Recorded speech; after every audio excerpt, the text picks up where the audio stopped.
If you're an educator who loves to travel, then join us on a trip with our friends at Teach with Love Global.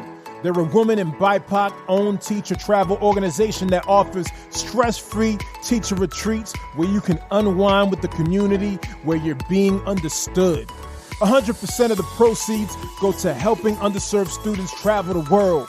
The vibe on these trips is always lingering rather than rushing, where you'll expand your cultural knowledge, gain personal breakthroughs while you travel in places like Switzerland, Peru, Spain, and Egypt. Spots are limited, so check availability at teachwithlove.com. Welcome to our classroom. In this space, we talk about education, which is inclusive of, but not limited to, what happens in schools. Education is taking place whenever and wherever we are willing to learn. I am your host, Roberto Germán, and our classroom is officially in session. In this episode of our classroom, we have Isis Ortiz-Belton. Isis is the VP of Eastern Bank. She's also an active community leader and diversity, equity, and inclusion champion. Isis is the president of the Boston chapter of the Association of Latino Professionals for America, ALFA. Isis holds a BA in mathematics and a BA in business management from Emmanuel College, Master of Science in Finance from New England Institute of Business at Cambridge College, and a Master of Business Administration from Bentley University. Our topic today is Extraordinary Latina. All right, y'all in for a treat. We got Isis Ortiz-Belton, and I'm excited because if you don't know, I actually had Isis as a student at Central Catholic High School in Lawrence, Massachusetts back when, all right? We're going to leave it at that, back when. That's right. I was early in my career, second-year educator. Isis was a senior there, and she did not need my support whatsoever because she was flying solo, doing what she had to do, taking care of business. I love students like that, just like sit back and, let them make me look good. And so, Isis, it's a pleasure to have you here. Been watching your journey from afar, seeing all the wonderful things you were doing, serving on board, serving as VP, just doing your thing. So thank you for your time. Thank you for being here. Thank you for the way that you are repping the Lawrence, Massachusetts community and all that you were doing. So happy to have you here. Well, thank you for that introduction. I'm really, really excited to be here. So good to see you. I don't even know what to say. You went you went far and beyond, and I feel like I now have big shoes to fill. No, you've gone far and beyond, so I gotta give you the intro that you merit. All right, take that. That's right. I'll take that. So listen, I mentioned you are VP of a bank, of Eastern Bank, so you're bossed up, you're doing big things, serving as trustee of a charter school network. You got mad degrees. I was reading your resume. I'm like, oh my goodness, Isis doesn't stop doing the school thing. You got 2 masters, 2 bachelors. You got a master's in mathematics, if I remember correctly, and finance. Close enough. And finance. So two subject areas that kind of scare me. So props to you. Can you describe your education journey, including education beyond schools? Because part of what we do here on our classroom, part of the platform's focus is talking about the fact that education does not just happen in schools. It's inclusive of what happens in schools, but it extends itself beyond. And so I'm interested to hear about your education journey, including beyond schools. Yeah, that's a good question. And, what can I say? I think certainly the foundation starts with the fact that I was raised by a Dominican mother, right, who placed a significant value on education. And, growing up in Lawrence, where, by the time I got to high school, I had already gone to 5 different schools. That really made me realize that getting an education was really my ticket of what I thought of the time as the hood, right? And so I went to Central Catholic. I attended Central to which I got in after I was waitlisted. And still to this day, I wonder, actually, where's that piece I painted in art class that was hanging in Mr. German's office. but that's separate, right? I digress. But I attended Central, and it was, as you know, that's it's a school in Lawrence where at the time I could count with my fingers really the folks that were in my class that were from Lawrence, even though it was a Lawrence-based school. But I would say that despite all of that, being present in sort of that atmosphere, it did prepare me well for what was to come after that, right?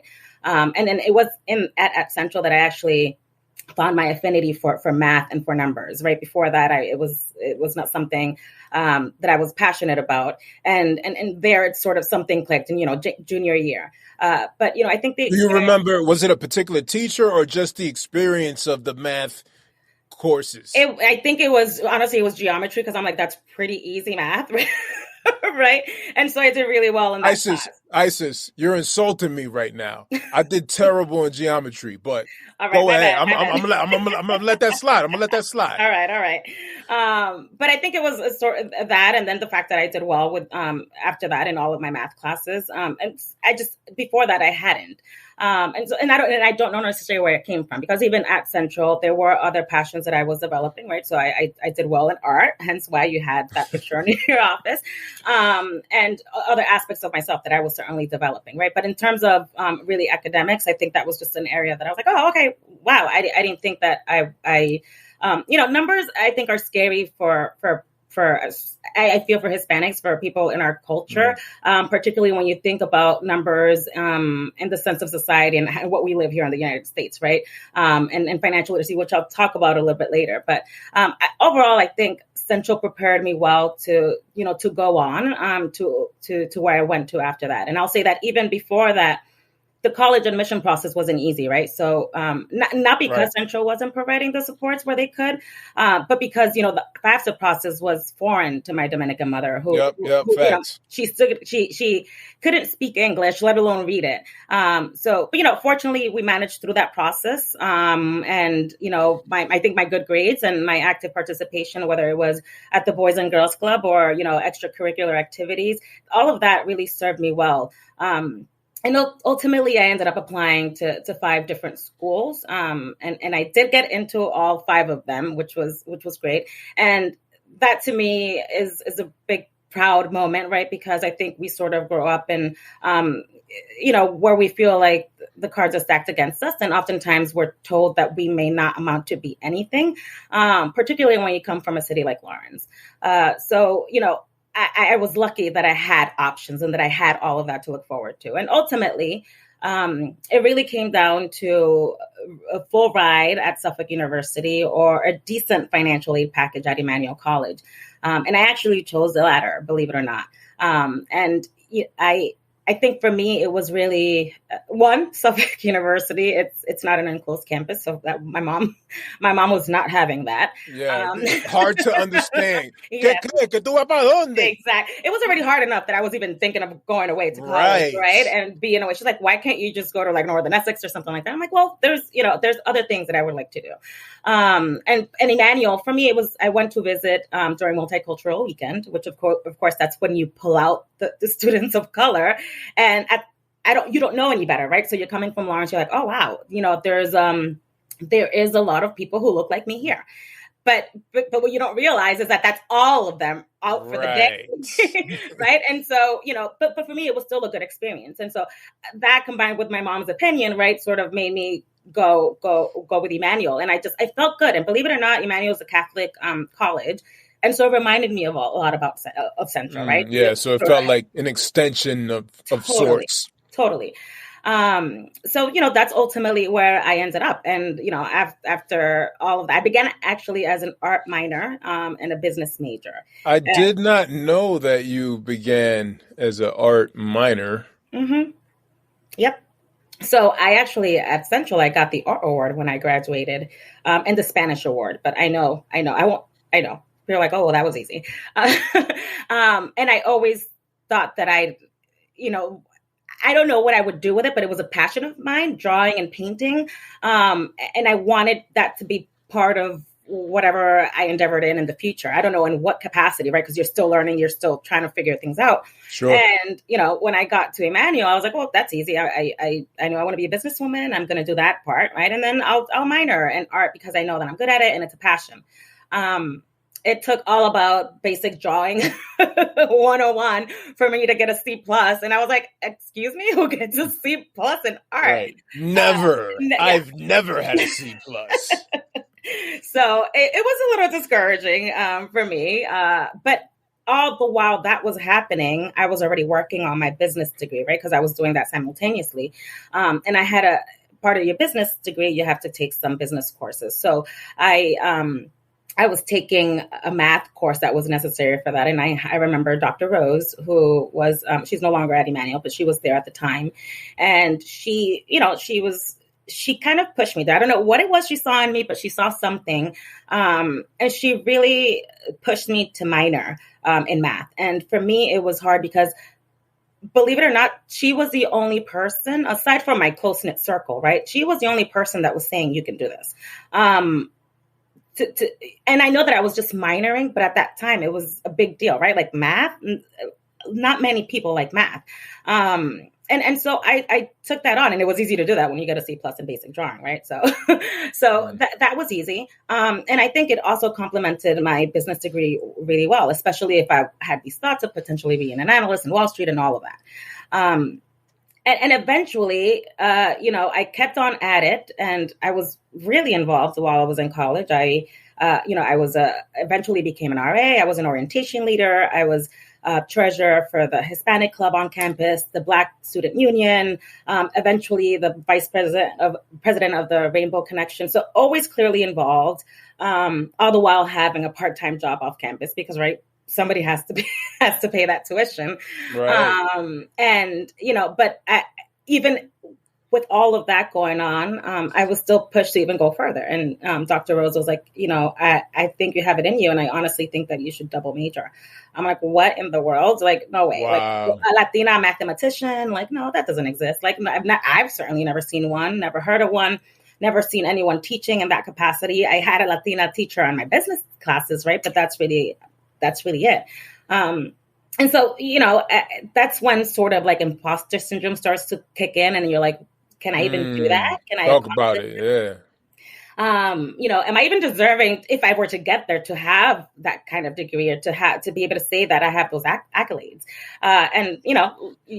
Now I know, hell yeah. But at the time, it can seem scary and daunting. But, needless to say, I took on that sort of task.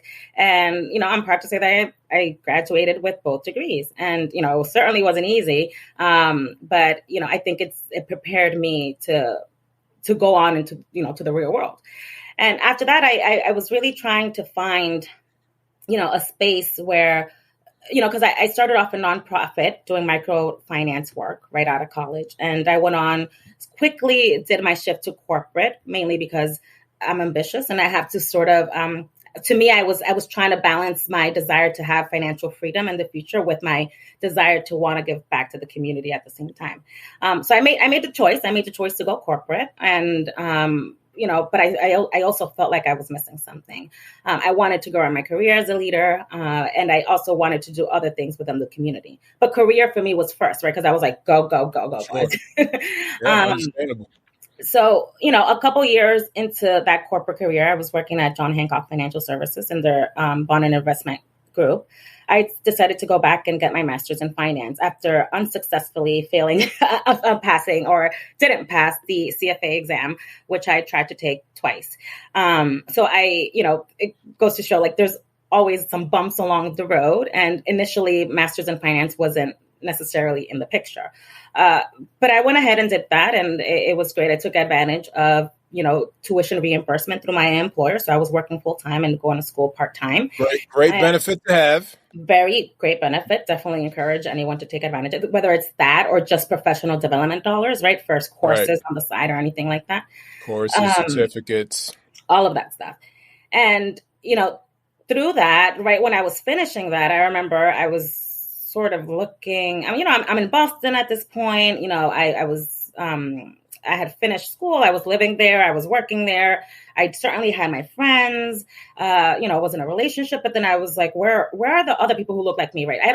I shouldn't have to drive to JP to Center Street to get at chimichurri and to feel like I'm around my people, right? One, and two, where are the people who I know are going through the same exact journey that I'm going through, right? Whether they're students, professionals, and I'm here trying to get to this level, right? I'm not seeing them at my job, right? I don't see Latina women in finance in leadership positions. So where are they? I know they exist. And that's when Raisa from the Boys and Girls Club introduced me to Radimus, who for some reason I missed all along because he was a little bit older, but he also went to Central. He also grew up going to the Boys and Girls Club. He's also a fellow Florentian. And his sister Raquel was a Girls Club kid. Exactly. And all of these connections, right? Because that's what we're good at. We're good about paying it forward. And he was executive director of the Boston chapter of the Association of Latino Professionals for America at the time. Once we had that initial sit down for coffee, it was, history ever since. And I've been involved with the organization and ever since. And I think what that organization has done for me in terms of a professional and how I've developed I feel like I'll forever be indebted. And I started clearly when I was a graduate student, and, a couple of years after that, they gave me the opportunity to get a scholarship to attend Bentley University, where I got my MBA. So, all these sort of pieces were starting to fall into place. Last year I completed the Boston Future Leaders program. Right now I'm doing a Lawrence Leads program because I find that there's value in always, right? I felt like I found a network where I could find where there were people who were like me in leadership positions who were doing great things. Is learning. You'll never know it all, right? And I think that as people, there's always room for improvement. And I also was progressing in my education, right? Like I can continue. It's funny because at one point my friends joked that I was just a professional student, and still to this day, and so I find those ways to the best of my ability. And I think those programs that you mentioned are good examples of education happening outside of traditional schooling necessarily. Absolutely. That there's different types of programs and avenues in which we could further our understanding in a host of different areas. One thing where I would love to hear you talk about is the collective of women that published the book titled Extraordinary Latinas, and how it is that you got involved with this project, what your experience was in the writing process, and why people should read the book. Yeah. Well, I'll say that it was an opportunity that came, and I never thought that I'd be sitting here today saying that I was a co-author. It certainly wasn't in the plans, a little over 2 years ago. So to me, it's one of those sweet things to be able to sort of add to my resume, as I continue to grow. I think really this opportunity came as an extension of this, my community involvement and my leadership and this network that I've built, right? So being part of Alpha, for example, has opened so many doors. And it has allowed me to make connections and actually develop friendships and rewarding relationships with equally fierce leaders, right? And not just Massachusetts, but beyond, because Alpha extends nationally, internationally now. We're in Canada. But also meeting equally fierce Latinas who are, leaders and who are paving the way in their respective fields. And all of them are keen on women empowerment, right? So one of those women who I very, very much admire is actually the lead author of this book, who's Liliana Rojas. And we actually do some great work together for the community. And we both serve on the Alpha Boston board. So I think that certainly goes to show you the benefits of surrounding yourself with and creating a network of people who are not just leading the way, but are empowering you in the process, right? I say that Rad is one of those people for me. And I like to say, find yourself a champion, right? Someone who's going to speak about you when you're not in the room. And, I have several of those people. Of course, I've had to work to prove that I'm worthy of those, sort of that commitment. But, I think it's powerful to also have that. And so I say that Rad, for example, is one of those people who, he knows what it is to go through this, right? As a fellow Laurentian and someone who grew up here. So I think just being open to that, right? So that opportunity really came through because of this network that I've been able to build. And it's been really powerful.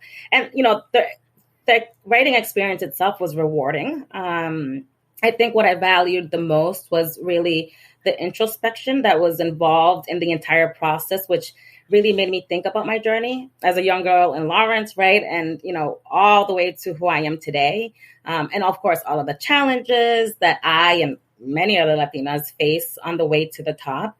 I think it really made me think about that journey, right? And how I was affected throughout of that, right? Like throughout all of that. And, my experience with imposter syndrome, right? And authenticity and bringing your true self to the workplace and intersectionality. And what does that mean, right? And it allowed me to really view that and kind of take back and be like, wow, this is the growth that I've done as a person.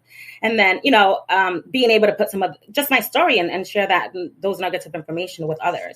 And I think another beautiful thing, and not so much about the writing, was for me was reading the stories of these other, 11 women, right, who brought to the forefront our diversity as Latinas and the role that intersectionality plays, right, throughout our journeys, right? So from the Afro-Latinx perspective to the immigrant perspective, there's a lot in that book that resonates with a lot of us, right? So, the book is really just about that. It's about inspiration and empowerment. You have these 12 personal stories from 12 separate Latinas in different stages in their careers and, representing different industries. We've shared our experiences with life, how to navigate through society, right? When we're prescribed certain norms and certain ways that we're supposed to act. We talk about the personal and professional struggles and the challenges that we've had to face, but also we talk about why we're much stronger and resilient because of those experiences. Right. I think ultimately we just hope that those stories that, they show tenacity and grit, authenticity, empowerment, that it resonates with someone who's reading it. And then for me personally, I hope that whoever's reading it and is reading what I wrote doesn't get discouraged with the journey, right? Because, I think we go through a lot. But like I say, it's, the struggle is real, but there's beauty in it. So. Well, I think it's important that the next Isis sitting at Central Catholic or Lawrence High School or the vocational school or name the school is able to read of not just the triumphs of someone like you, but also the trials that you went through in order to experience such triumph. And so props to you for being part of that collective that published the book, Extraordinary Latinas. And it is Women's History Month. And so who are some women in history that you admire and why? Oh, God, this was a hard one because I can go on and on. I think I'm going to start with the cliche, my mom.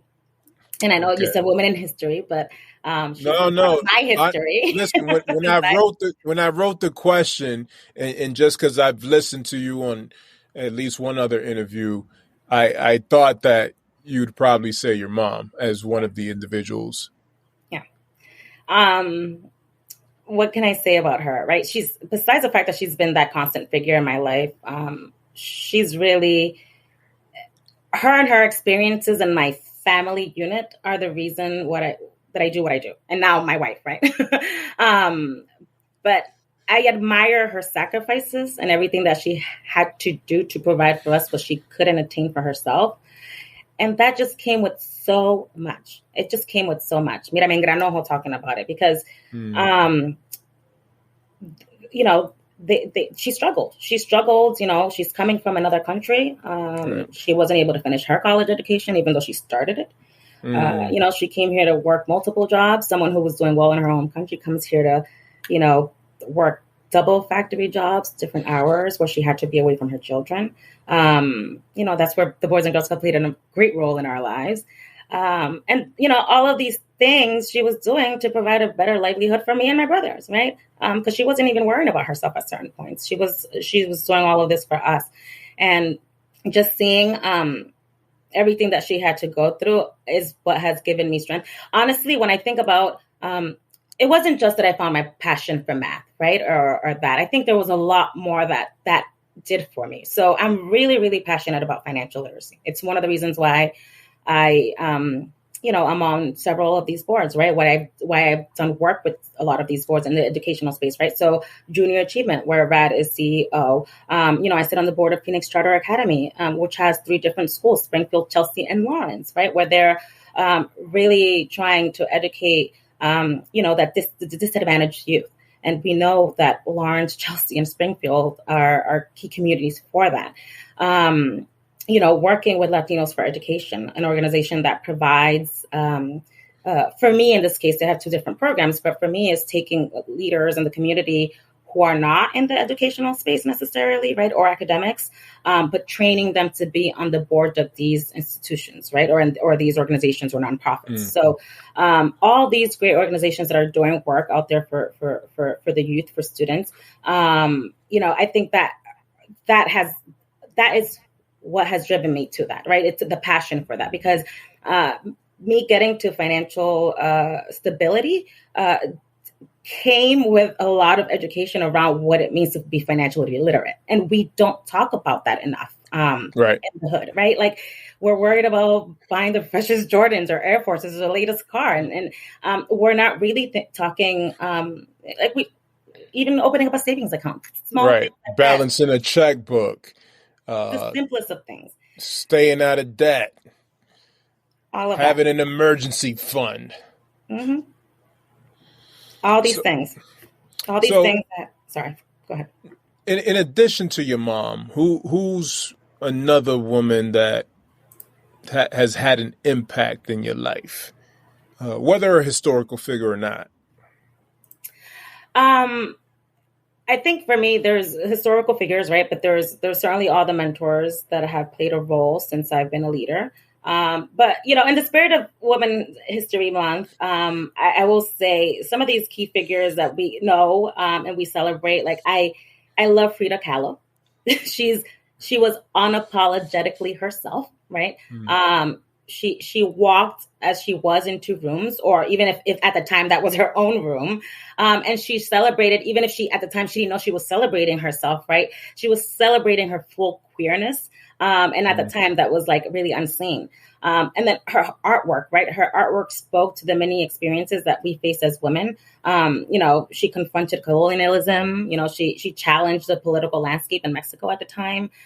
So that's what you call like a badass, right? And seeing that kind of stuff is great. La Mirabal sisters from DR, right? That's a great example.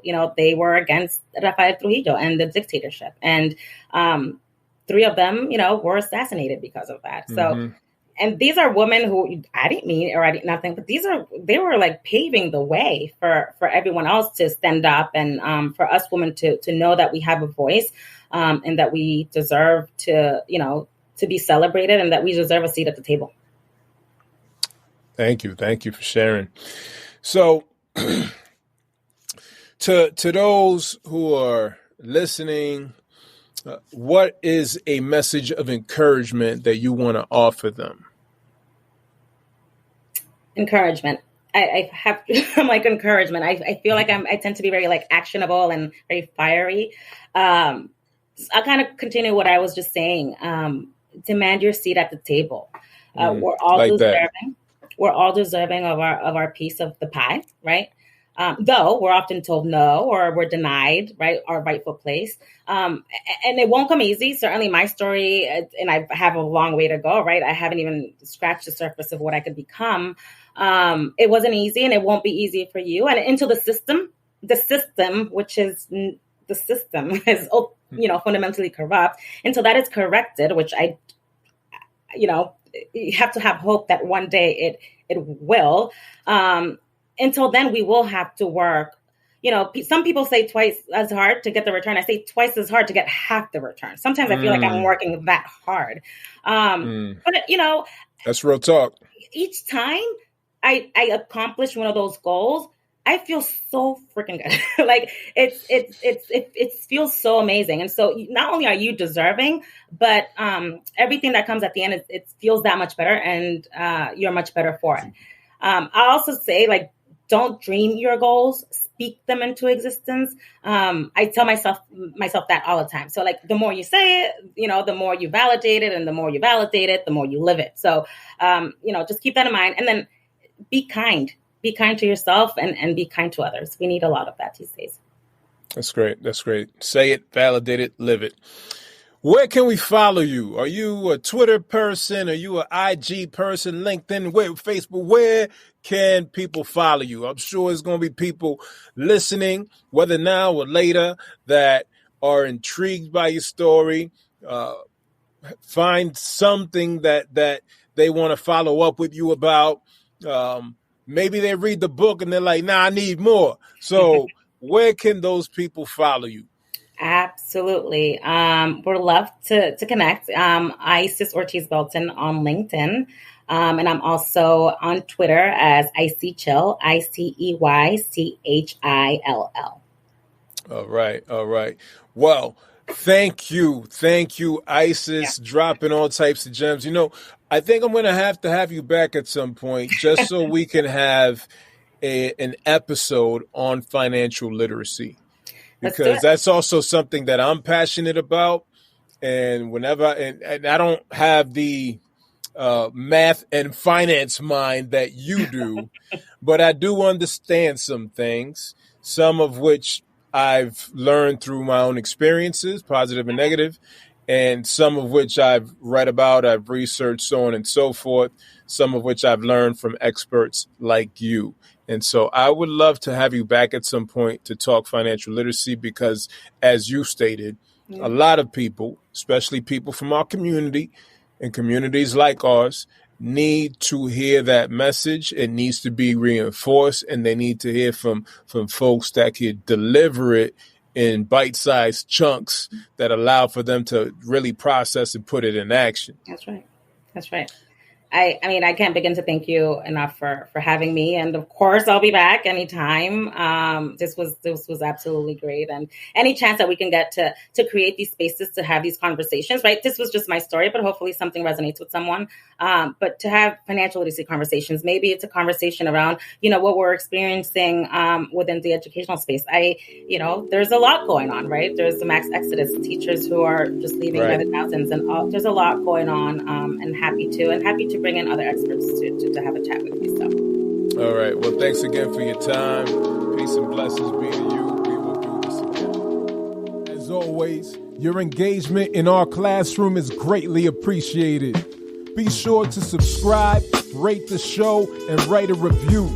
Finally, for resources to help you understand the intersection of race, bias, education, and society, go to multiculturalclassroom.com. Peace and love from your host, Roberto Germán.